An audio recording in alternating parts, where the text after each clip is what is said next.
adik. Jadi saya teringat kejadian beberapa tahun yang lalu waktu saya SMP, sempat ada seorang bapak-bapak yang bunuh diri di tempat saya menggunakan alat semacam peledak seperti bom. Nah, jadi pada saat itu kan saya belum mengerti. Kata orang-orang sekitar di situ waktu melakukan bunuh diri, dia maksudnya badannya itu hancur berkeping-keping gitu.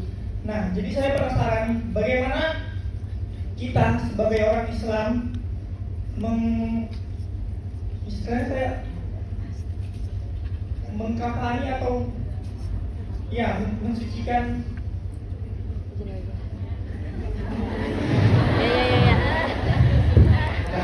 Ya. bagaimana cara kita sebagai orang Islam menyikapi kejadian tersebut dan cara pengurangannya itu seperti apa, sedangkan tubuhnya kan sudah hancur berkeping-keping gitu. Terima kasih. Assalamualaikum warahmatullahi wabarakatuh. Waalaikumsalam warahmatullahi wabarakatuh. Baik. Yang pertama tadi apa? Karena saya fokusnya ke pertanyaan keduanya. Yang pertama tadi, bagaimana cara kita mengulurkannya gitu, mulai dari cara mengkafani kan? Oh itu, pertanyaan di situ ya. Baik. Itu beliau pure bunuh diri, bukan teroris ya? Kemarin katanya dia apa ya? Bukan ya, bukan teroris, bukan bunuh diri di gereja gitu kan? Sendirinya di kampung, di rumahnya sendiri. Di rumahnya sendiri. Saya tambahin Mas Kagel. Hah? Saya tambahin karena satu daerah. Oh satu daerah.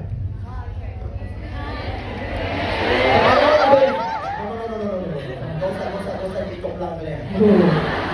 No romance. Oh. Kenapa? Itu dia bisa dibilang ajaran Islamnya agak sedikit melenceng dari ajaran kita karena dia memiliki moto bahwasanya kalau dia bunuh diri itu dia bakal masuk surga. Oh, Aiki pernah Benar ya saya kan? Seperti ceritanya tadi Mas. Itu sebenarnya hampir di setiap ajaran tuh ada. Di Kristen dulu sempat ada ajaran bunuh diri. Saya pernah baca artikelnya panjang. Salah satu ajaran sesat yang ininya jenggotan panjang tuh, pemimpin sektenya. Sudah. Pertama cara untuk ngurusin bapak-bapak ini. Yang pertama kita tidak tahu akhir sebelum beliau meninggal itu bagaimana. Jadi kita nggak perlu urus lebih dalam. Yang pertama berikan edukasi kepada sesama bahwasanya itu adalah ajaran yang tidak benar. Edukasi kepada sesama bahwasanya ajaran itu tidak benar. Lalu yang kedua bagaimana cara mengkafani. Islam itu la yukallifullahu nafsan illa wus'aha. Allah tidak pernah memberikan beban kepada sesiapa di luar daripada kemampuannya. Jadi kalau misal kemampuan kita untuk mengumpulkan kepingan-kepingan itu hanya sebatas pada cara-cara yang masih bisa dilihat, ya kita perlakukan itu yang masih bisa dilihat. Tapi kalau misalnya sudah tidak bisa dilihat, sudah ada di mana, bentuknya sudah hancur, mungkin masuk ke sini, ya sudah, itu di luar dari kemampuan kita sebagai manusia. Cara memandikannya pun demikian. Yang masih bisa disambung dimandikan. Kalau misal sudah gak bisa, ya mau digimanakan lagi. Cara sholatnya pun demikian. Disolatin saja, kalau sholat lebih mudah lagi. Tinggal disolati saja. Semudah itu. Pokoknya Islam itu kalau misal gak bisa yang sempurna, turun lagi. Gak bisa di bawah, turun lagi. Gak bisa di bawah, turun lagi sampai kita betul-betul bisa melaksanakan semampu kita. Begitu. Bertakwalah mastata'tum. Bertakwalah kepada Allah sesuai dengan kemampuan kita sebagai manusia.